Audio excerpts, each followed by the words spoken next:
주님, 이 땅의 광복의 기쁨이 하나님께서 빛을 회복시켜 주신 그 해에 동광교회를 세우셔서 감사합니다. 민족의 역사와 함께하고 있는 이 아름다운 교회에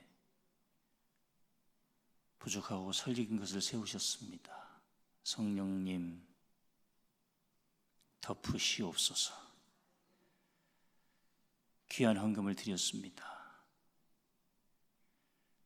보석 같은 성도님들, 하나님께 드리기를 기뻐하시는 분들, 금요일 밤 성령 집회, 특별히 부흥회로 모였는데 알아서 해야 할 일들을 감당하신 일꾼들, 하늘의 신령한 복과 땅의 기름진 복으로 채워주시옵소서.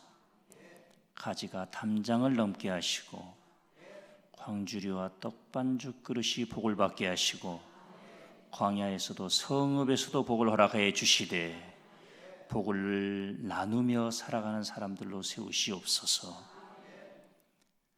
믿음의 명가를 이루도록 우리 당대보다 후대 신앙이 더 깊어지게 하시고 그것을 위해서 내가 무엇을 남겨야 할지를 오늘 깨닫는 소중한 시간 되도록 은혜 더하여 주시옵소서. 사모합니다, 성령님. 의지합니다, 성령님. 기대합니다, 성령님.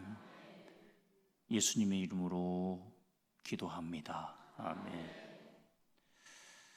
인생을 어떻게 정의하시겠습니까? 인생관. 인생을 어떻게 정의하시겠습니까? 다 살고 계시는데요. 어떤 분은 인생 뭐 별거 있냐 이렇게 생각하는 분이 계실 수도 있고요. 어떤 철학자가 참 인생에 관해서 얼마나 고민을 하는지 몰라요. 우리는 그 철학자들이 고민하는 것을 예수 그리스도를 영접하는 순간 알게 되지요. 우리는 하나님의 자녀입니다. 성서가 정의하고 있는 인생관, 성서는 우리는 모든 뿌리, 근간, 확신, 말씀에 근거해야 됩니다.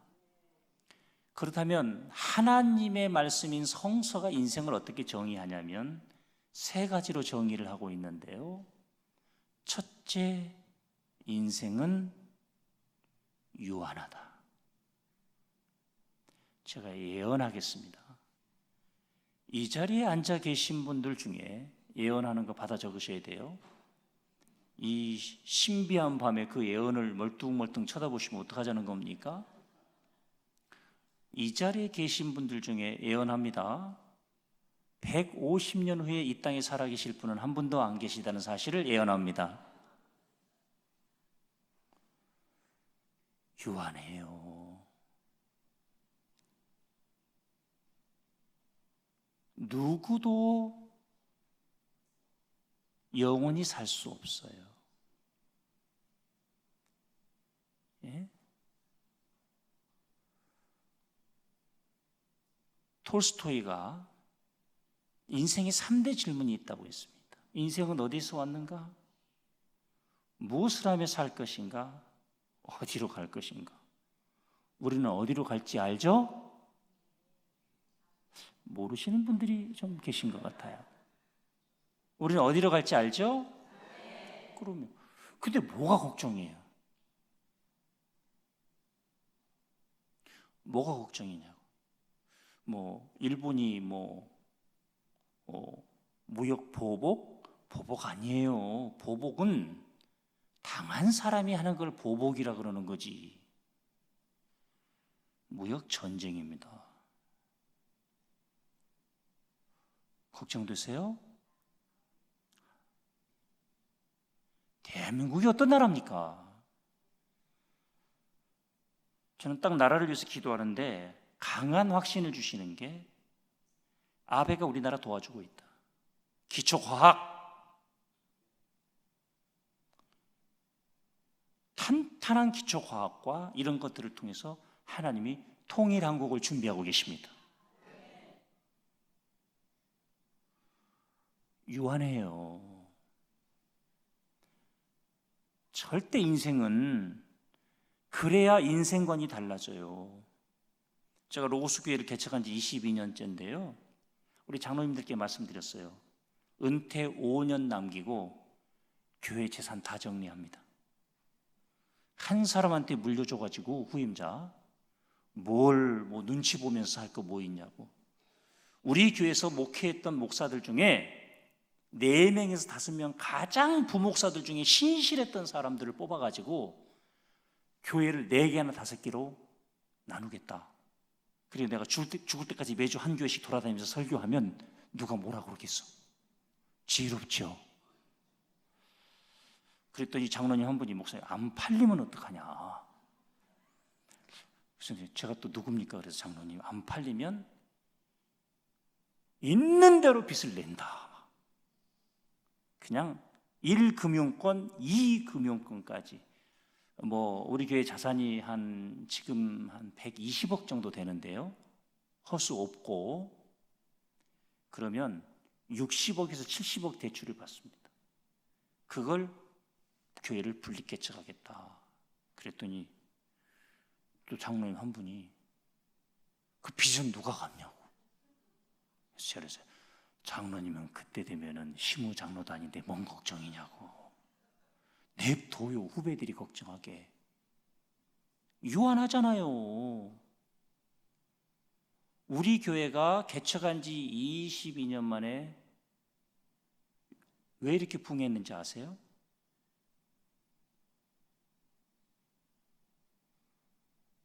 제가 빚의 사자예요. 빛의 사자와 빚의 사자는 달라.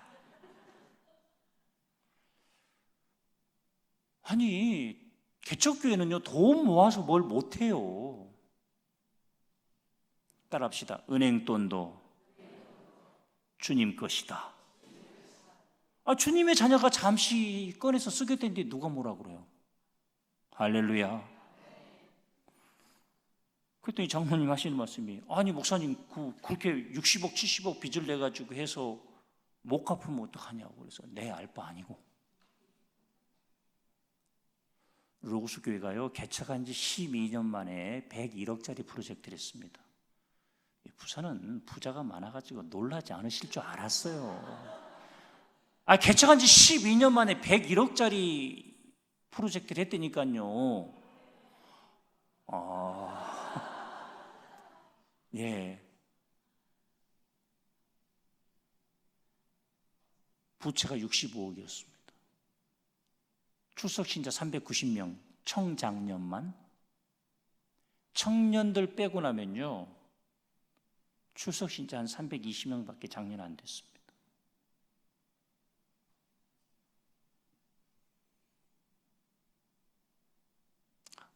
한 달에 마이너스가 1,000만 원씩 나더라고요. 극한했으면 주님의 재림을 기다립니다. 할렐루야. 그래서 한 번은 한만에 1억을 다 갚았는데 성령께서, 우리는 재림 신앙, 종말론적 신앙으로 살잖아요. 오늘 밤 주님 재림하신다. 근데 새벽에 이렇게 기도하는데 오늘 밤 주님 재림하시면 뭐가 제일 억울할까 생각했더니 빚 갚은 거예요. 그죠? 좋은 일 하다 가야지. 할렐루야. 섬기다 가야지. 베풀다 가야지. 그랬더니 101억짜리 프로젝트를 한 지 지금 이제 9년 돼 가는데요. 5년 동안 원금을 한 푼도 못 갚았어요. 쓰고 보는 거야. 그리고 주님 재림해 주시옵소서. 그리고 우리 성도들께 제가 기도 부탁을 했어요. 다 주님 재림하시면 첫 번째 휴거를 해야 된다. 우리는 만약 첫 번째 휴거를 못하면 은행 지점장이 와가지고 빚 갖고 가라고 전부 착고를 채워서 묶어놓을 것이다. 신앙생활을 잘 하시라고. 1년에 6천만 원 들어가는 지역사회 아동과 우리 교회 성도들님의 아동들을 위해서 방과후 스쿨을 열어서 선생님 4명을, 영어 전공 2명, 수학 전공 4명을 쓰면서 1년에 인건비만 6천만 원 들어가는 방과후 스쿨을 무상으로 다 했습니다. 뭐 물론 또 놀라지 않으실 줄 알았어요. 부산은 부자가 많아가지고. 러시아의 선교사가 늘 건물 짓기를 좋아하는 선교사한테는 한 푼도 안 해주는데요, 거의 20년 되도록 건물을 짓지 않았는데 법이 바뀌어가지고 땅 위에 학교를 지어야만 문교부가 대학 허가를 내주는 거예요, 러시아에서. 그래서 거기 7,500만 원 보냈습니다. 제 아내도 말려요.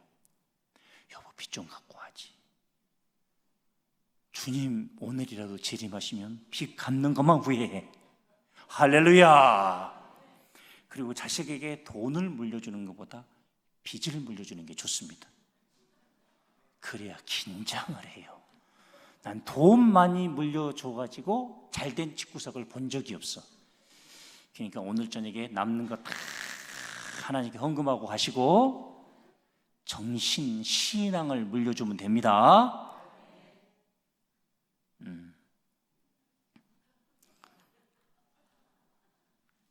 그랬는데요,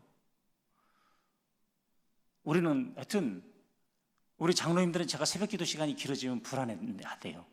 목사님이 또 무슨 성령의 감동을 받으시나. 감동 주시는 대로 살아요. 또 한 선교사님 사모님이 수술을 하셨는데, 암 수술을 하시는데, 우리 교회가 파송한 지 2년밖에 안 됐는데 뭐 30만 원이나 50만 원 가지고 가면 되잖아요. 감동을 주셔서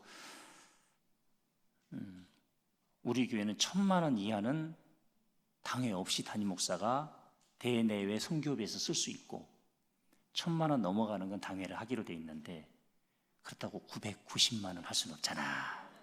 당회를 했죠. 아무래도 선교사님 가정을 위로해야 되는데 제가 좀 생각하는 액수가 있습니다. 그랬더니 선임 장로님이 목사님 말씀해 보시라고 한 1,000만 원 했으면 좋겠습니다. 물론 우리 교회가 빚이 있지만 주님 언제 재림하실지 모릅니다. 그랬더니 그렇게 하시자고 갖다 드렸는데, 사모님 이건 이후 과정, 위를 100% 절제하고 식도하고 장을 연결시켰는데 이후 과정이 훨씬 힘드니 사모님만을 위해서 쓰십시오. 그리고 기도해드리고 선임 장로님, 선교 담당 장로님, 저 셋만 닦아서 나왔는데 나중에 들은 얘기인데 사모님이 봉투를 열어보고 45분을 오열하셨대. 그런 교회에 하나님이 사람을 보내주실까요? 보내주실까요? 어떻게 아셨어요? 질문이 좀 쉬웠죠. 5년 동안 원금 하나도 못 갚고 좋은 일만 했는데 그 이후 4년 동안 원금을 40억을 갚았습니다. 하나님께 영광의 박수 올려드립시다. 오직 주님 한 분만 영광 받으십니다. 제가 쫀쫀하게 굴고 그랬으면 하나님께서 큰 인물들 안 보내세요. 또 빛에 찌들리고 성도들이 누가 헌금 좀 했으면 이렇게 바라보면 안 돼요. 인생 유한합니다. 다 두고 갈 것들이에요. 쓴 것만 내 거야. 베푼 것만 내 거야. 성서가 말하는 두 번째 인생관, 위탁받은 것입니다. 절대 내게 아니에요. 모든 게 하나님의 것이에요. 이걸 청지기론이라 그러죠. 자식도 내 게 아니에요. 우리 집에 큰애가 딸, 둘째가 아들인데요. 만약 동광교회에 그런 일이 생긴다면 어떻게 여러분들 반응하시겠습니까? 저희 딸이 대학교 2학년 다닐 때 교회를 옮기겠다고 했습니다.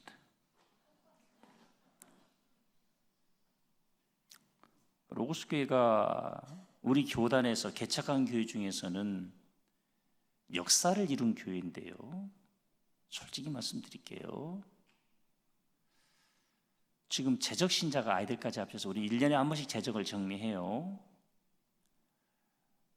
숫자는 말씀 안 드릴게요. 그 정도 되는데요.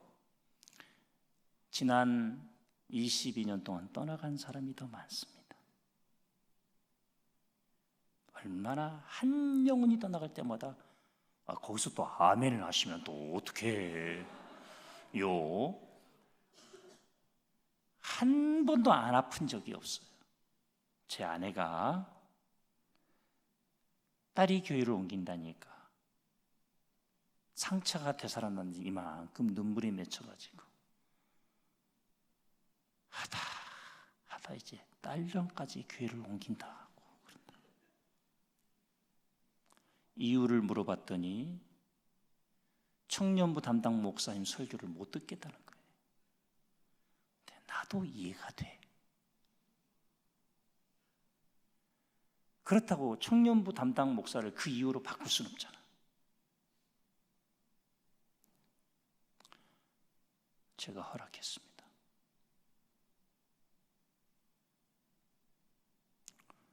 당장 제 아내가 여보 장로님들이 시험 들면 어떡하냐고. 제가 그때 딱 한마디 했습니다. 신혼이는 제 딸이 아니라 하나님의 딸입니다. 하나님의 딸이 은혜 받고 싶어서 교회 옮긴다는데 내가 무슨 수로 말립니까? 청년 담당 목사님이 그래요. 목사님, 신혼이 좀 알려주세요. 신혼이 동기들이 교회를 옮긴다고 할 때 제가 뭐라 그럴 것이며 청년들이 교회를 옮긴다고 할 때 제가 뭐라고 얘기합니까? 그때 제가 뭐라고 얘기했는지 아십니까? 목사님 말씀이 맞네요. 신혼이는 제 딸이 아니라 하나님의 딸입니다. 그리고 그것은 제 과제가 아니라 목사님 과제입니다. 죄송합니다. 과제 분리합시다. 그럼 목사님 과제지요. 떠나겠다는 청년들을 어떻게 잡는지는 목사님 몫인데 내가 한 가지만 부탁하겠습니다. 지금은 우리 딸이 떠날 일이지만 훗날은 교회의 엘리트가 떠날 일이면 당신 그때 어떡할 거냐?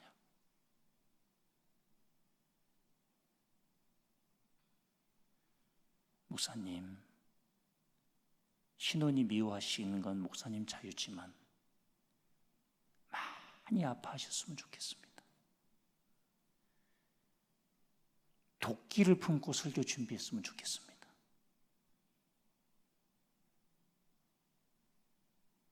전 지금도 주일 설교 원고 교정을 10번도 더 봅니다. 제 아내가 제 설교 원고 쓰레기통 제 서재 옆에 종이 있는 거 보고 울었다 그럽니다. 설교 얼마나 준비하시냐고.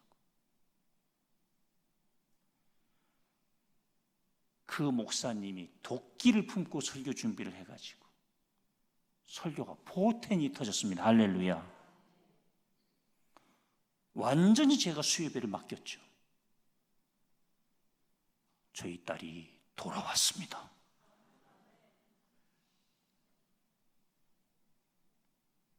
오늘 우리는 고백해야 될 게 자녀도 내 것이 아니에요. 얼마나 편한지 몰라요. 건강도 내 것이 아니에요. 내 몸도 내 것이 아니에요. 하나님께로부터 위탁받은 것입니다.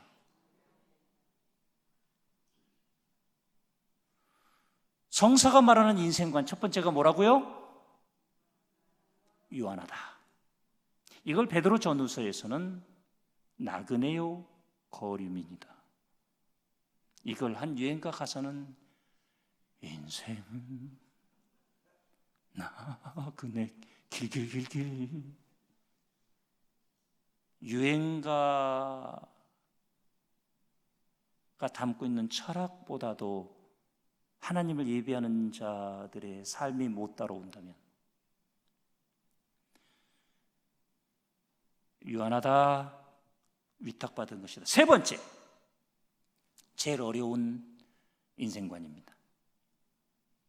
인생은 시험이다. 시험이다. 먼저 축복합니다. 복 받으시길 축복합니다. 복 받으시길 축복합니다. 복 받으시길 축복합니다. 질문 드립니다. 74년 역사 동안 동광교회에서 저는 잘 모르겠습니다. 가장 복 받은 사람이 누굽니까? 첫째, 물질에 복 받은 사람이 누굽니까? 자녀에 복 받은 사람이 누굽니까? 자녀의 복을 받은 사람은 이런 사람일 가능성이 큽니다. 비록 경제적으로 가난하지만 몸 바쳐 충성하신 분. 물질에 복 받은 사람은 누굽니까? 보고 배워야죠. 시기하고 질투하고 배워도 배울까 말까 한데, 따라다녀도 배울까 말까 한데 배워야죠.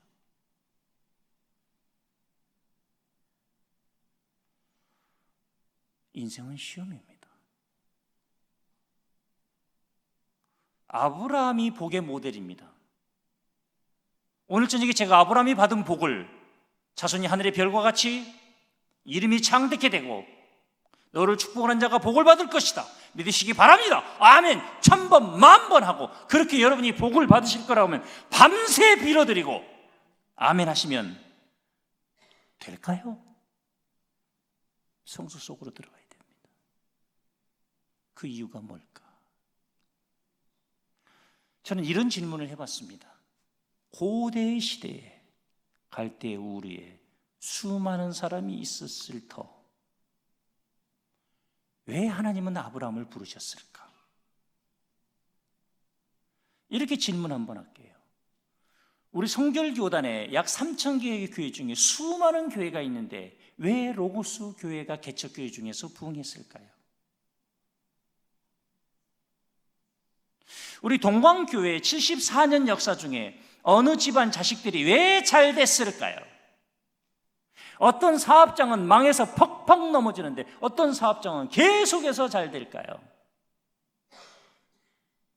일단 잘 되신 분들은 주님의 은혜입니다라고 고백하셔야 됩니다. 그런데 우리는 성서를 통해서 저는 심는 대로 거둔다고 하셨는데 하나님이 밑도 끝도 없이 은혜로 아브라함을 부르셨다면 하나님은 불공평하신 분입니다.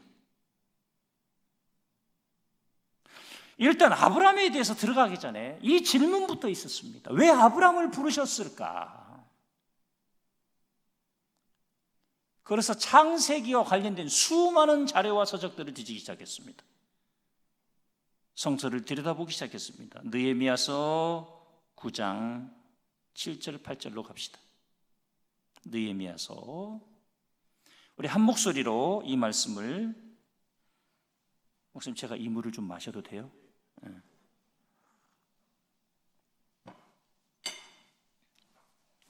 느헤미야서 9장 7절 8절 찾으셨으면 아멘. 함께 읽겠습니다. 주는 하나님 여호와시라.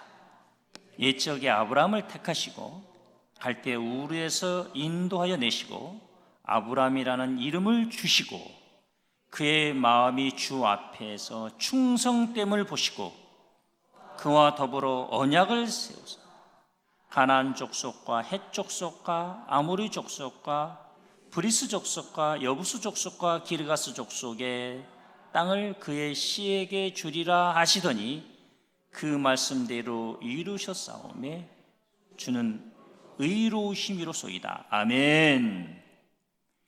여기서 주님이 의로우심이로소이다라고 하는 단어는 관계의 의의가 있고 상태의 의의가 있습니다.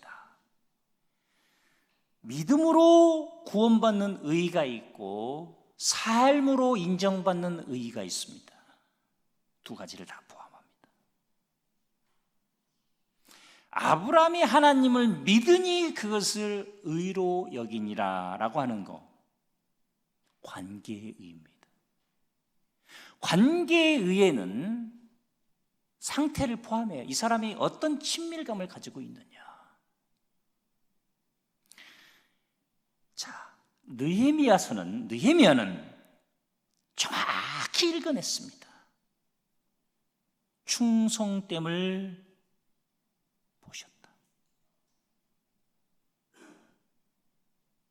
그러면 첫 번째 질문, 저는 이것만 가지고는 조금 부족했습니다. 분명한 것은 하나님은 열정 있는 사람,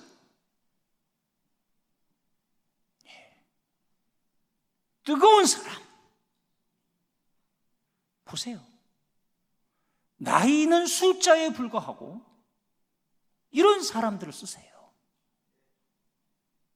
근데 여기서 한 가지, 하나님이 아브라함을 부르신 이유와 그의 충성됨을 봤다고 했는데 충성됐다고 해서 바로 쓰임받았던 건 아니라는 겁니다. 아브라함이 몇 년을 살았냐면 175년을 살았습니다. 제가 창세기 12장부터 시작해서 아브라함의 생애를 연구한 결과 아브라함은 175년 생애 중에 17개의 크고 작은 시험을 이겨냈습니다. 근데 우리의 신앙의 딜레마는 뭐냐면 세 번째 계단 정도에 있으면서 이름이 창대케 되고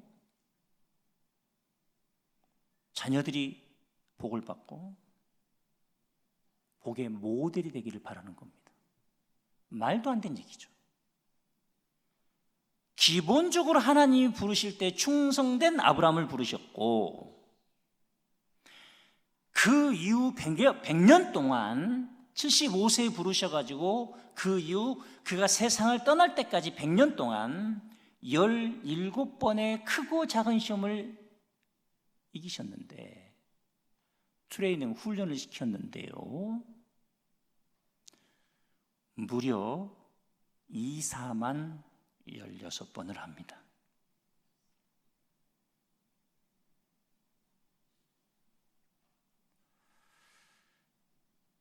갈대아 우르에서 하란까지는 위대한 여행입니다. 대단한 결단입니다. 하란에서 가나안까지는 위험한 여행입니다. 여쭤볼게요. 고대 시대의 이삭이가 더 어려웠을까요? 근현대의 이삭이가 더 어려울까요? 아니요. 고대 시대가 훨씬 어려웠습니다. 왜냐하면 시족 사회였어요. 이동 자체가 없었어요. 이동했던 사람, 고대 시대는 자급자족의 시대였고 지금처럼 상업이 활성화됐던 시대가 아닙니다. 이해가 되시죠? 그래서 고대 시대에 떠돌아다니는 나그네는 10중 8구 시족사회, 부족사회에서 범죄자였습니다. 그래서 고대 시대에 지나가는 나그네를 죽이는 걸 명예살인이라고 했습니다.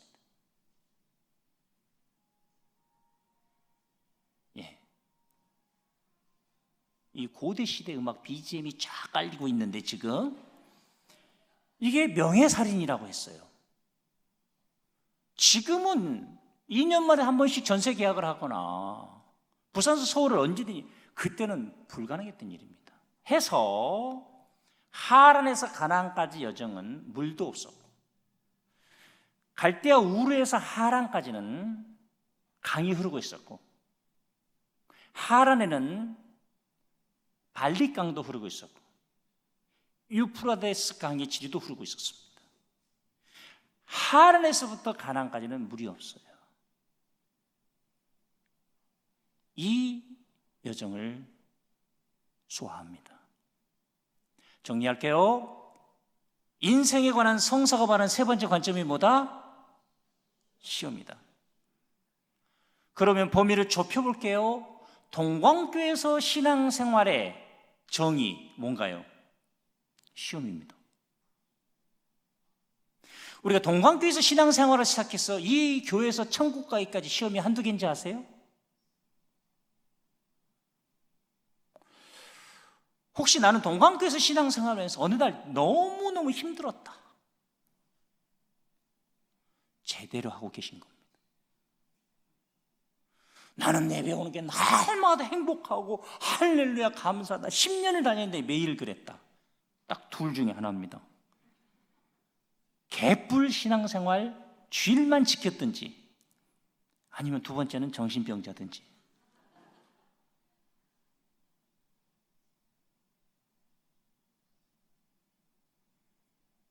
엘리야가 죽여주시라 그랬습니다.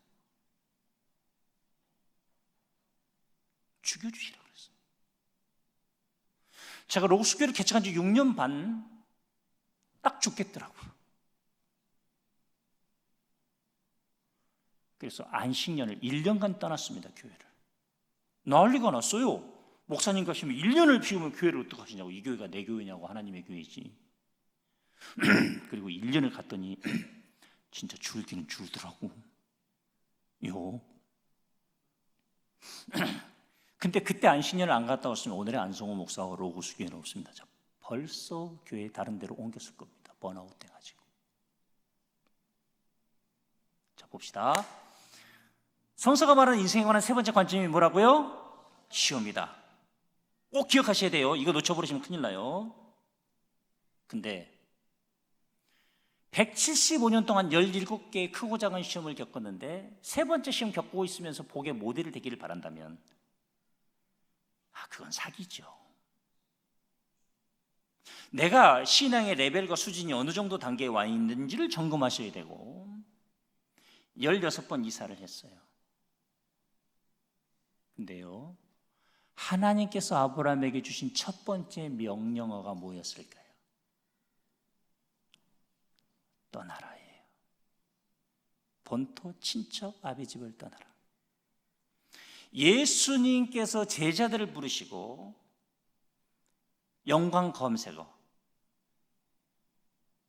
다음이나 네이버나 구글에서요, 떠나라 영광 검색어 클릭을 해보시면 버리라 이렇게는 안 나올 거예요. 제가 신구약을 통해서 볼 때 믿음의 조상 아브라함을 부르실 때 떠나라고 하셨고, 예수님의 제자 베드로를 부르셨을 때 배와 그물을 버리고. 하나님은, 주님은 오늘 우리에게 떠나라 버리라고 하셨는데, 오늘 우리는 무엇을 떠날까요? 무엇을 버릴까요는 기도하지 않고 주시옵소서. 이렇게 설교해도 다음 주 새벽 기도하면서 또 주시옵소서. 그래서 이제 조금 못 받은 것 같으면 주시옵소서로 바뀌어요. 그래도 안 주시면 주실 줄 믿습니다. 그리고 제가 신학생 때 어느 기도원을 갔는데, 삼국 기도원이라고 말씀 안 드리겠습니다. 그 원장님이 기도하시는데 하나님한테 때를 쓰래. 그래도 자기는 안 주면 주셔이씨! 왜 안 주셔이씨! 그랬더니 주셨다고 설교할 때 너무 상처를 받는 거예요. 하나님이 무슨 귀머거리도 아니고. 기도에 있어서 부르짖은 기도 중요합니다. 기도에 있어서 간절함 중요합니다. 그러나 그보다 더 중요한 것은 하나님과의 관계입니다. 하나님이 기뻐하신 일을 성령께서 감동 주시면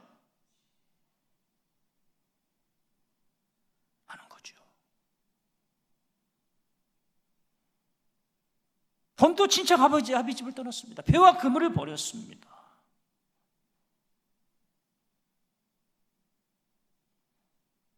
무엇을 기도해야 하냐면 내가 떠나야 할 게 무엇인지,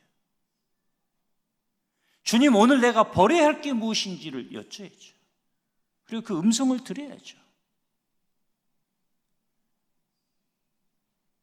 하나님이 아브라함의 무엇을 보고 부르셨다고요? 충성됨. 그런데 충성됐다고 해서 그가 바로 복의 모델이 됐던 건 아니올시다. 100년간의 훈련이 있었다는 거예요. 17개의 크고 작은 시험이 있었다는 거예요. 그래서 시험을 보는 관점이 구원을 받아야 돼요. 얘기를 쉽게 설명해 볼게요. 뭐가 구원받아야 된다고요? 시험을 보는 관점을 구원받아야 돼요. 우리는 신앙인들이 보세요. 나는 동광교에서 누구보다도 시험이 제일 큰 것 같다 그러시면 손들지 마요. 누가 욕해요. 아유 저것도 시험이라고 그러냐. 오른쪽 엄지발가락을 들어주세요. 나는 동광교에서 시험이 제일 큰 것 같다. 오른쪽 엄지발가락. 생각해 보세요. 저 처가가 강원도 고성군 거진읍 반암리예요. 거기를 가려면 하여튼 방법이 없어. 대대리 검문소를 통과해야 되는데 곧 통과하기 전에 그 현수막이 이렇게 붙어 있을 때가 있어요.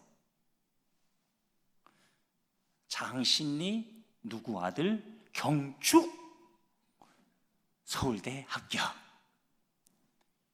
고대 법대 합격 이런 게 붙어. 부산에는 워낙 유명한 대학을 많이 가서 그런 걸 본 적이 없으신가 봐. 옛날에 그런 게 있었어요? 있었죠. 근데 반암리 마을 해관 앞에 경축 한혜수 씨 장녀 한진숙 누군지 아시겠죠? 제 아내예요. 한혜수 씨 장녀 한진숙 국가고시 합격. 가로 열고 운전면허 가로 닫고. 그러면 속아 웃어. 왜 세상에서의 시험은 어려운 시험 합격하는 사람을 축하하고, 왜 하나님 나라의 백성들이 신앙생활을 하면서 어려운 시험 겪는 것은 벌받았다고 얘기합니까? 왜 하나님이 나를 버리셨다고 생각하십니까? 그럼 저는 12번도 죽었어야 됩니다.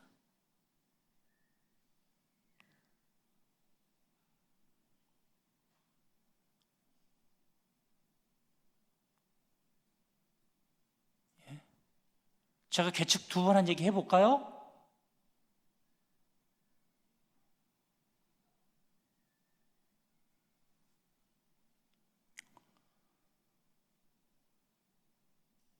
제가 자랑할 수 있는 건 딱 하나입니다.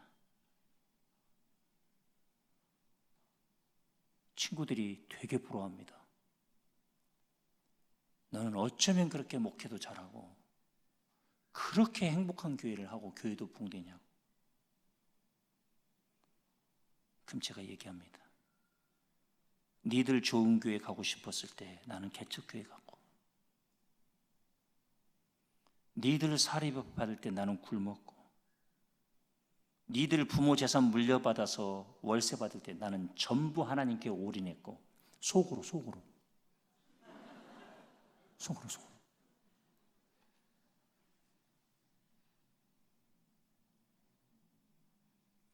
저는 심는 대로 거둔다는 말씀을 제일 좋아합니다.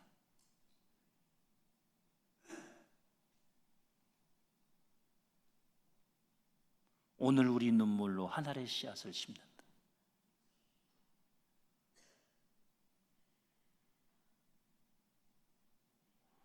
시험이에요. 나는 동광교에서 적어도 누구보다도 시험이 좀 크다라고 생각하신 분들은 하나님 나라에서 상급이 큽니다. 분명하죠? 어떤 후배가 찾아왔어요. 선배님, 울면서 목회가 너무 힘들어요. 장로님 한 사람 때문에 목회를 못 하겠어요. 어떻게 하면 좋겠어요? 그래서 제가 그렇게 힘들어서 목회하기 싫으면 안 하면 되지. 눈물을 닦으면서 선배님 어떻게 그렇게 말씀하시냐고. 자네 아니어도 그 교회 갈 목사 수두룩 빽빽해. 아니 목회가 왜 이렇게 힘드냐고. 후배님, 목회가 힘들지 않을 거라고 누가 말했습니까?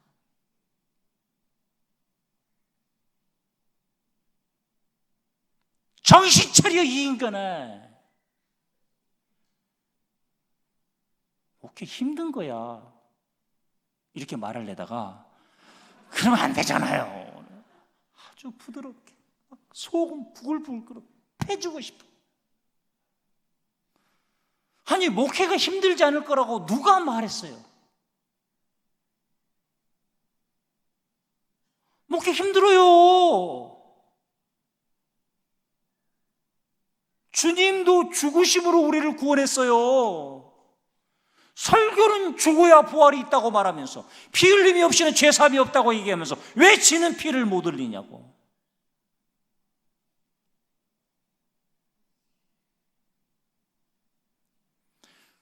우리 딸이 미국으로 교환학생을 가면서 그래서 공항에 환송을 하러 갔는데 엄마는 첼로 어디까지 잘 끝내놓고 안강민 동생한테 너는 성적 관리 잘해야 돼. 그래 대통령 과학장학생 그거 안 날라가. 아빠는 교회 부흥시켜놓고. 제가 네.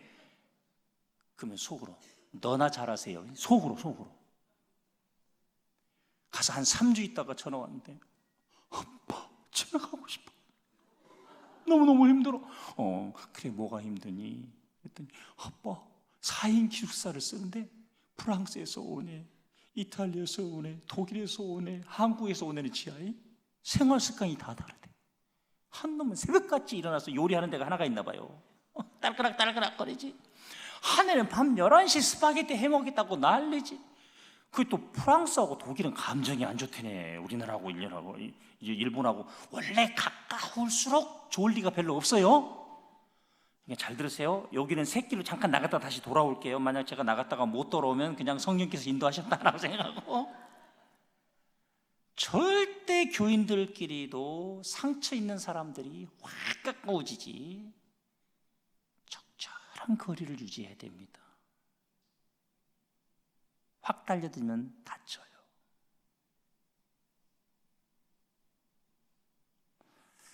가까운 사람들끼리 상처 안 입어요? 다 입어요. 그걸 이겨내는 게 능력이죠. 그래서 아빠 너무 힘들 때 원래 그런 거야. 아빠, 내 속으로 니나 잘할 것이지. 엄마 보고는 첼로 뭐라고, 동생 뭐 학점 뭐라, 아빠가 교회 너나 잘하세요. 뭐 그렇게 말할 수는 없잖아요. 그래서 걔네 아빠가 유창한 영어로 It is the life. 신호나 그것이 인생이란다. 교환학생 가면 힘들지 않을 거라고 누가 말했니? 네가 속이 없어서.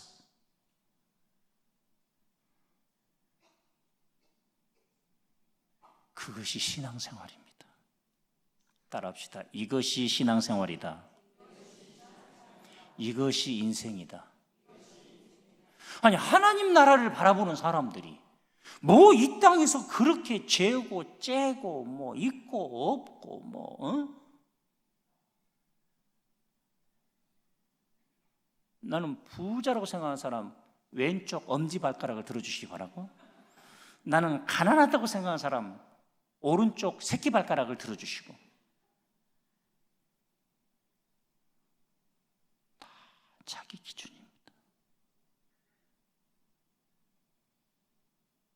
자기 기준이에요. 떠나라 그러셨어요.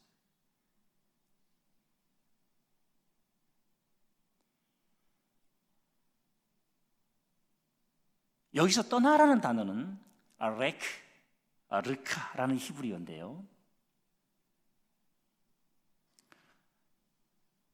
레크는 장소의 이동을 의미하기도 하지만 히브리어는 단어가 많지 않아요.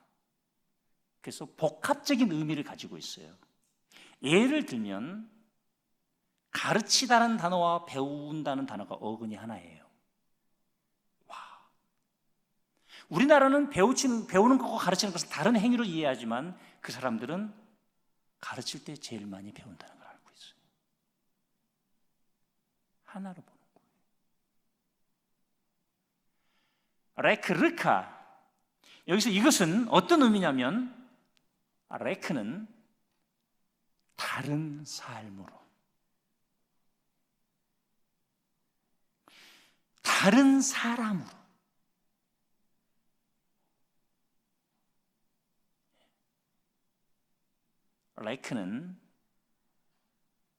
르카는 너를 위하여, 생략이 됐어요, 번역이. 우리를 위해 떠나가라고 하시는 거예요. 1년만 주님, 제가 무엇을 떠날까요? 무엇을 버릴까요? 오늘 응답받은 분이 계실 줄로 믿습니다. 어떤 응답이냐면 올 연말까지만 충성하고 동광교회를 떠나려고 생각했는데 강사님이 떠나라고 하셨다. 난 미쳐, 내가 아주.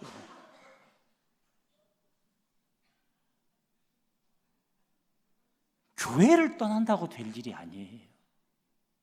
뭘 떠나야 되냐면 가장 먼저 에고, 자기 의에서 떠나야 돼요. 자기 생각에서 떠나야 돼요. 여기 교회 사랑하지 않는 사람이 누가 있어요?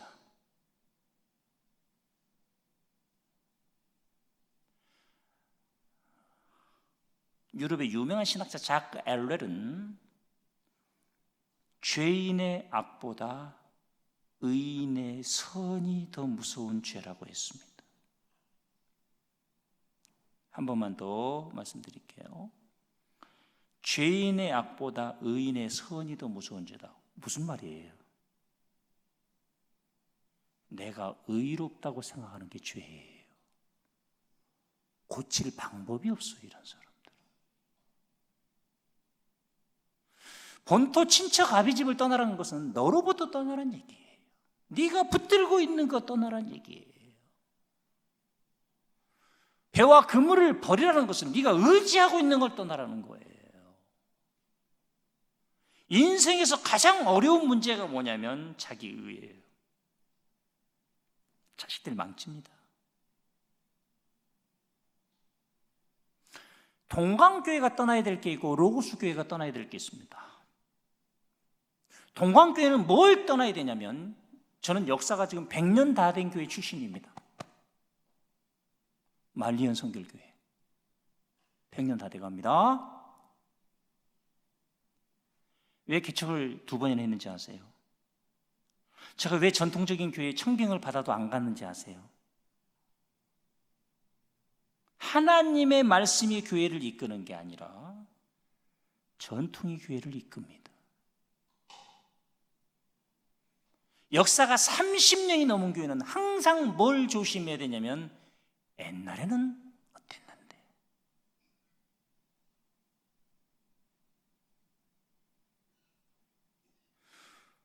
어느 교회라고 말씀을 안 드리겠습니다. 본당에 들어오는데 3년간 당회가 결론이 안 났어요. 들어오면 안 들어와도 되지만 그 모습을 보는 청년들이 제가 개척한 지 1년 만에 교회가 100명이 출석을 했어요. 그래서 상가로 교회를 이전을 했어요. 156평 임대를 해가지고.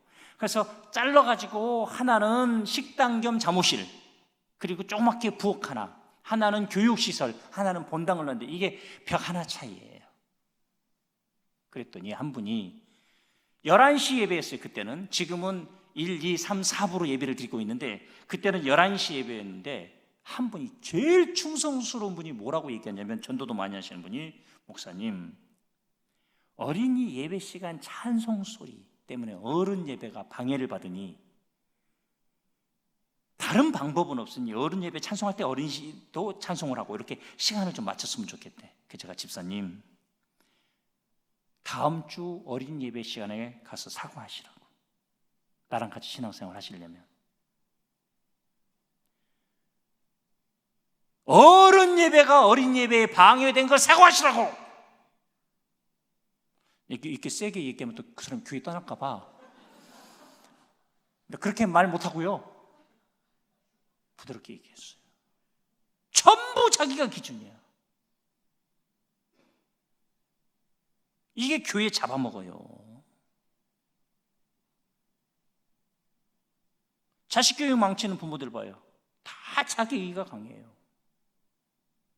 자기 이의가 강한 사람의 첫 번째 특징은 열등감이 수두룩 빽빽하고, 두 번째는 배우려 하지 않아요. 세 번째는 말이 많아요. 이 교회도 한 3명 있어요.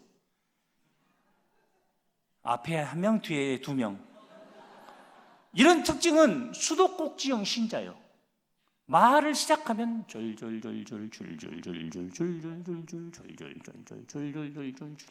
그래서 내가 한 번은 우리 교회에서 그런 분이 계셔가지고 2시간을 아예 그렇죠, 아예 그렇죠, 아예 그렇죠, 그 말이 맞습니다 하다가 마지막에 질문을 하나 했어요.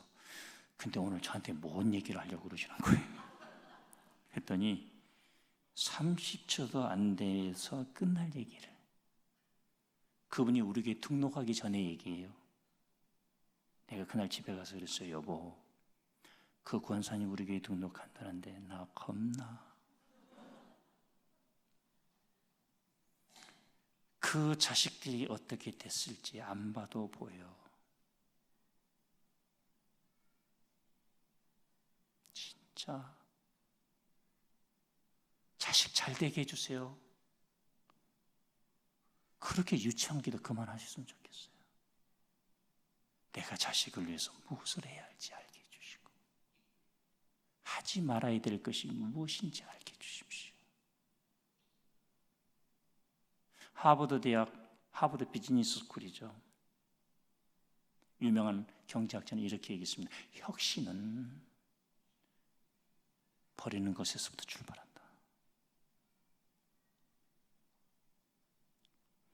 창세기 12장 1절, 여호와께서 아브라함에게 이르시되, 왜 아브라함을 부르셨냐면 충성됐을 뿐만 아니라 히브리 원전에 보면 12장 1절에 접속사 워, 그리고 란 단어가 있습니다. 성서에서 접속사 하나가 그냥 앞에 있는 문장과 뒤에 있는 문장을 연결시켜 주기도 하지만, 어떤 접속사 하나는 75년을 설명해 줍니다. 아브라함은 하나님이 그를 부르시기 전에 하나님과 관계가 있었습니다. 자, 조금만 성서 속으로 한 걸음 더 들어가 볼게요. 아브라함의 아버지는 데라였고 직업이 뭐였죠? 우상을 만드는 사람이었습니다. 그럼 혹시 그 우상이 어떤 우상이었는지 아십니까? 성서는 나와 있지 않지만 고대 근동의 역사와 고고학의 발굴을 통해서 달의 신 난다였습니다. 이 달의 신 난다가 하란에서도 발굴이 지금 됩니다. 아침 저녁으로 이 달의 신 난다를 목욕을 시키고 옷을 입히는데요, 고대 시대로 갈수록 제의에 종사했던 사람들이 다 부자였고 중세 시대로 올수록 지주가 부자였고, 중세 시대를 넘어서 르네상스 시대를 지나면서는 상인들과 금융업에 뛰어든 사람이 다 부자였고, 이게 맥이 있습니다. 앞으로는 어떤 사람이 부자 될지 제가 압니다. 4차 산업혁명에 지금 기회가 왔습니다. 그 얘기는 개인적으로 비용을 지불하시는 분들에게 가르쳐 드리도록 하겠고, 자, 이 우리 성경에서는 생략하고 있지만, 그리고는 아브라함이 아버지 대를 이어서 그냥 부자로 살 수 있었지만, 가만히 있어도 이거 벼락 맞은 호박 무슨 나무, 박달나무다 해서 부르는 게 값이었던 시대입니다. 이해가 되시죠? 그때 이건 아니다, 창조주 하나님을 찾았고, 돼지 같은 부유한 삶이 아닌 목적 있는 삶, 유일하신 하나님을 찾았고, 그의 집이 이런 우상 만드는 집에서 아브라함 같은 인물이 나왔습니다. 우리의 부모가 무당이었어도 상관없습니다. 어떤 집에서 태어나도 상관없습니다. 좋은 환경 속에서 태어났으면 좋겠지만, 우리는 오늘부터 하나님과 관계 있는 삶, 말씀에 집중하는 삶, 이 시험을 통해 하나님 왜 나를 이렇게 힘드시게 하십니까? 왜 하필이면 접니까가 아니라, 하나님, 이걸 통해서 제가 무엇을 배우기를 원하십니까? 이것을 통해 제가 무엇을 하기를 원하십니까?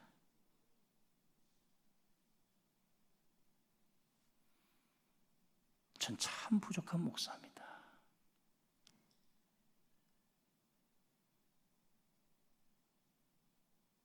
누구의 말도 하나님의 음성으로 들으려고 노력합니다. 우리 교회는 1년에 2차례 전반기 목회 평가, 후반기 목회 평가를 합니다. 6개월씩. 거기에 교구별 출석 통계, 새가족 등록, 그리고 성도들 중에서 사역 재배치, 힘든 성도들을 누구를 회복시켜 줬는지 질문이 쫙 있습니다. 수적인 데이터가 있고, 당신이 목회자로서 어떤 성장이 있었는지, 읽었던 책은 어떤 책들이었는지. 제가 책을 구입할 때마다 꼭 한 권씩 더 구입해서 목회실에 둡니다. 같이 읽자. 맨 마지막 질문은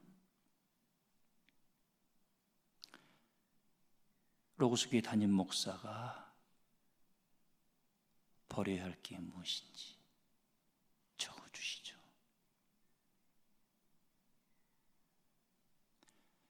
목기 평가 미팅을 하기 2, 3일 전부터 신경이 쓰입니다. 뭐라고 적을까?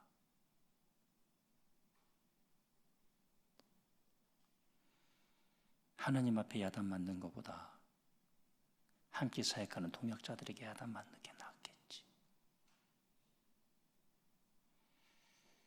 한 번은 한 목사님이 3가지를 적었습니다.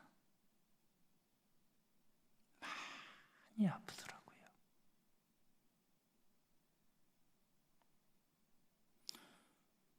속으로, 자식, 네 담임 목회할 때 보자. 속으로.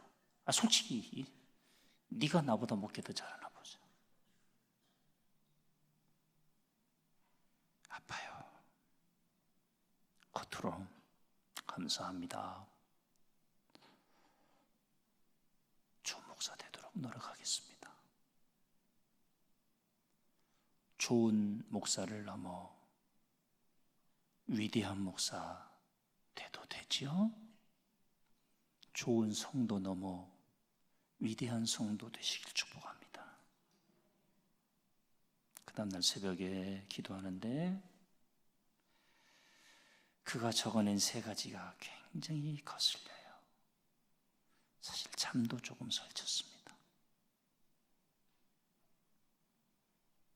기도하는데도 글쎄 기도고 보자. 기도하는데 근데 한참 기도 시간이 1시간이 지났는데 성령께서 성우야, 질문은 네가 냈고 그 친구는 용기 있게 숙제를 했을 뿐인데 그러면 질문은 뭐 하려 냈노?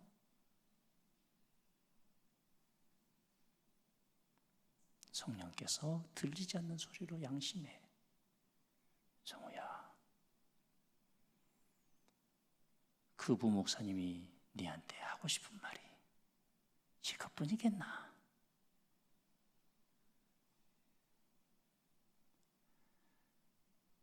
눈물이 흐르기를 시작하는데 성령께서 저에게 또 질문을 내셨습니다.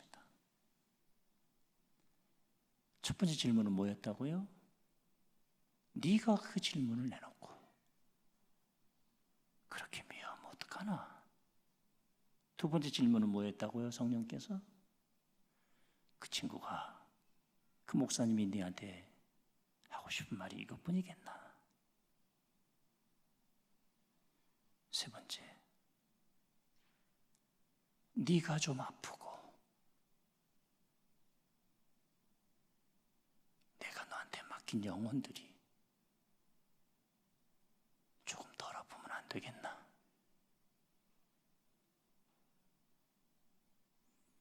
기도합시다.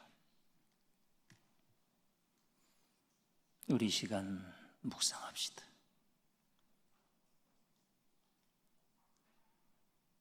내가 좀 아프고 내가 버릴 것 버리고 떠날 것 떠나고 우리 동광교회가 덜 아팠으면 좋겠습니다. 구역 식구들이 덜 아프다면, 자녀들이 내게 맡겨주신 자녀들이 덜 아프다면,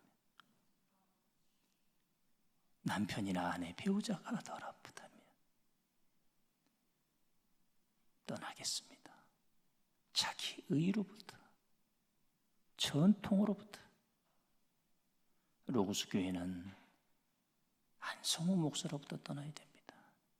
우리 교회는 무슨 일을 하든지 목사님 이렇게 물어보자. 제가 처음이요 끝이니까. 요즘 저는 많은 걸 위임합니다. 제 중심 교회가 안 되게 하려고. 오늘 설교를 들으시며 무엇을 떠나야 할지,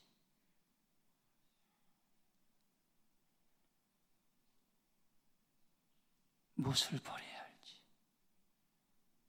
1년간만 주님, 제가 오늘 무엇을 버릴까요?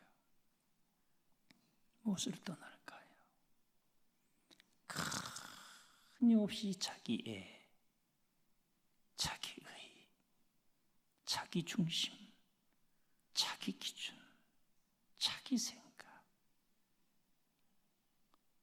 우리 이 밤에 주의 이름 2번 부르고 처절히 회개하시고, 나는 죽고 주님의 말씀만이 나를 움직이시며 내 인생의 시험을 보는 관점이 17가지 크고 작은 시험이 온다 할지라도 주님과 함께 이겨내고 싶습니다. 이제는 신앙생활이 왜 이렇게 힘드냐고 말하지 않겠습니다.